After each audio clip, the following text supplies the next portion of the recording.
जय हिंद दोस्तों, आप सभी का स्वागत है हमारे यूट्यूब चैनल एजुकेशन अड्डा विद बीके सर में। अब हम लोग डिस्कस करेंगे ईयरली करंट अफेयर, जो कि यूपी पीसीएस प्री का जो एग्ज़ाम है 12 अक्टूबर 2025 को, उसको ध्यान में रखते हुए आप लोगों का हम यूपी पीसीएस का जो करंट अफेयर है उसको रिवीजन कराएंगे जनवरी से लेकर के इधर तक का ईयरली करंट अफेयर के तहत। तो अब डेली लगभग एक क्लास होगी आज से, तो अब इस पे आप लोग कंटिन्यूटी बनाए रखें, हम भी बनाए रखें और आप भी बनाए रखें क्लास को लेकर। तो 12 अक्टूबर 2025 को पेपर है, तो उसी के लिए हम लोग करंट अफेयर डिस्कस करेंगे, जो भी न्यूज़ है वन लाइनर टाइप की उनको। तो आइए सबसे पहले देखते हैं हम लोग आज की पहली। तो हाल ही में किस राज्य ने विथुर बीज वर्षा नामक एक अभिनव वनीकरण परियोजना जो है शुरू की है? यानी कि अभी एक नया जो है वनीकरण परियोजना शुरू की गई है जिसका नाम है बीज वर्षा, यानी बिथुर भी इसको कहा जाता है। तो ये जो है कौन से राज्य के द्वारा शुरू किया गया है? ये छत्तीसगढ़ राज्य के द्वारा शुरू किया गया है। फिर अब दूसरा देख लेते, वह राज्य जिसने 21 जून 2025 को भारत की पहली योग नीति यानी पहला जो है योग पॉलिसी की जो है घोषणा की है, वो उत्तराखंड राज्य है। फिर हाल ही में किस संस्थान के द्वारा जो है शैक्षणिक, सांस्कृतिक, सामाजिक और जो धार्मिक पुस्तकें हैं उनकी सस्ती डिलीवरी के लिए ज्ञान पोस्ट नामक एक सेवा शुरू की गई है? भारतीय डाक विभाग के द्वारा जो है, इंडियन पोस्ट डिपार्टमेंट के द्वारा जो है इसको शुरू किया गया है। तो ये 3 खबर हैं। पहला है बीज वर्षा नामक एक जो वनीकरण परियोजना है छत्तीसगढ़ राज्य के द्वारा, फिर उत्तराखंड के द्वारा पहली योग पॉलिसी लाई गई है। उसके साथ साथ ज्ञान पोस्ट नामक जो है एक सेवा शुरू किया गया है भारतीय डाक विभाग के द्वारा। फिर आइए देखते हैं अब आगे।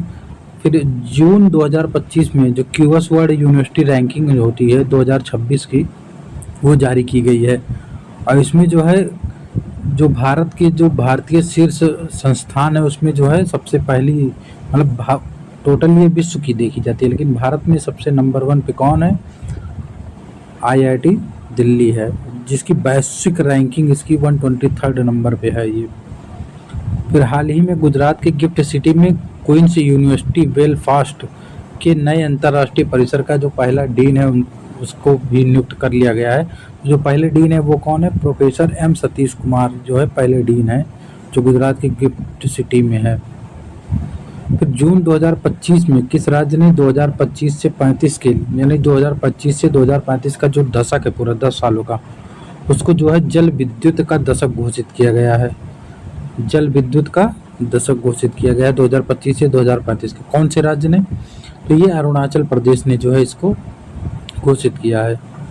तो इसमें कौन कौन सा देख लेते हैं। क्यूएस वर्ल्ड यूनिवर्सिटी रैंकिंग में शीर्ष भारतीय संस्थान आईआईटी दिल्ली है, जिसकी भारत पूरे विश्व में रैंकिंग है 123rd। फिर गुजरात के गिफ्ट सिटी में यूनिवर्सिटी जो खोला गया है उसका अंतर्राष्ट्रीय परिसर का जो पहला डीन है वो प्रोफेसर एम सतीश कुमार है। फिर जल विद्युत का दशक घोषित किया गया 2025 से 2035 को। ये दशक किसने घोषित किया है? कौन से राज्य ने? अरुणाचल प्रदेश ने।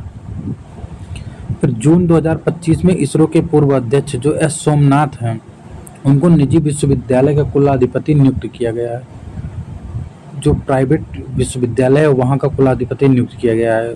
किसको? पूर्व जो अध्यक्ष हैं इसरो के, उनको, एस सोमनाथ को। तो कौन सा विश्वविद्यालय है?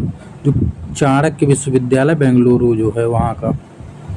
फिर 12 जून 2025 को जो एयर इंडिया की फ़्लाइट जो है अहमदाबाद में जो है क्रैश हुआ था, जिसमें 241 यात्री लगभग सवार थे।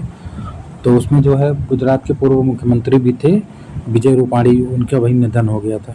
ये एक 12 जून 2025 को हुआ था। भारत में अंतर्राष्ट्रीय योग दिवस के 10 वर्ष पूरे होने पर राष्ट्रीय मेजबान किसको चुना, मतलब कौन सा राज्य जो है चुना गया, ये कौन सा स्थल? तो विशाखापट्टनम। फिर भारत का पहला एकीकृत ई वेस्ट इको पार्क कहाँ पर विकसित किया जा रहा है? तो दिल्ली के कोलंबी कला में, जो उत्तर पश्चिम में है।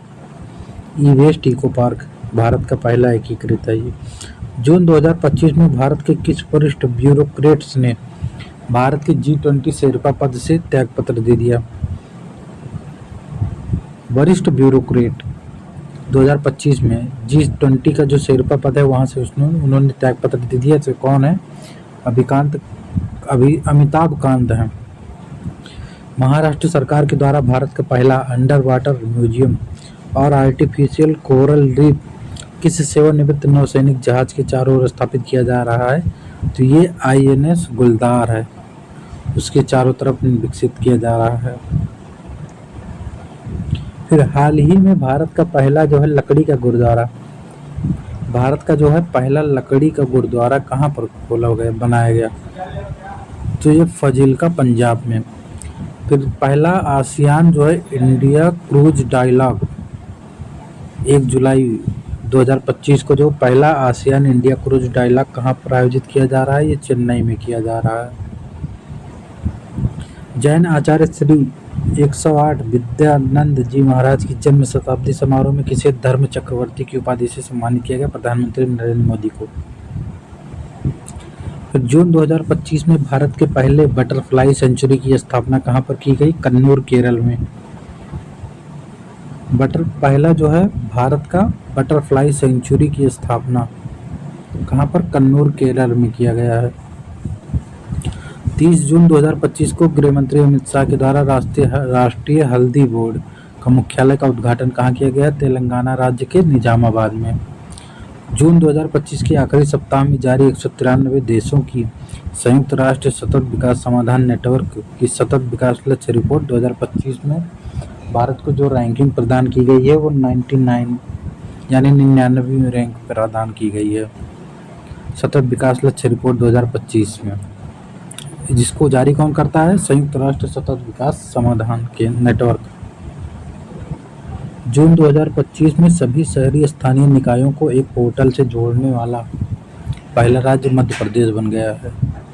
इसी के साथ मध्य प्रदेश शहरी विकास और आवास विभाग ने भी ई नगरपालिका 2.0 नामक एक केंद्रीकृत वेब आधारित योजना शुरू की है, जिसका उद्देश्य क्या है? पारदर्शिता को बढ़ावा देना है।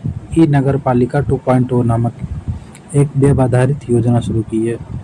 किस लिए? पारदर्शिता को बढ़ाने के लिए। किसके द्वारा? मध्य प्रदेश सरकार के द्वारा, शहरी विकास और आवास विभाग के द्वारा।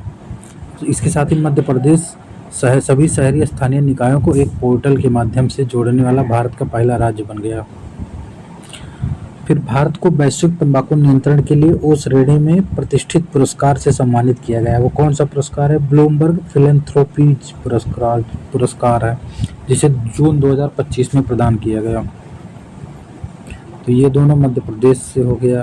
ये वैश्विक तंबाकू नियंत्रण के लिए ओ श्रेणी में जो है एक पुरस्कार प्रदान किया गया है भारत को।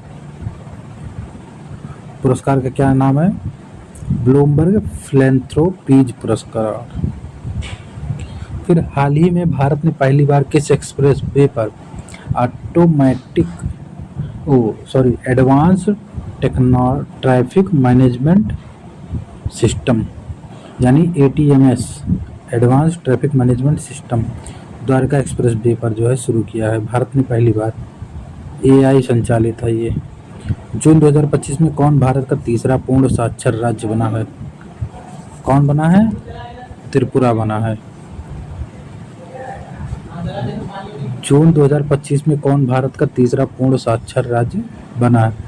त्रिपुरा बना है। और चौथा कौन सा है? चौथा राज्य है गोवा।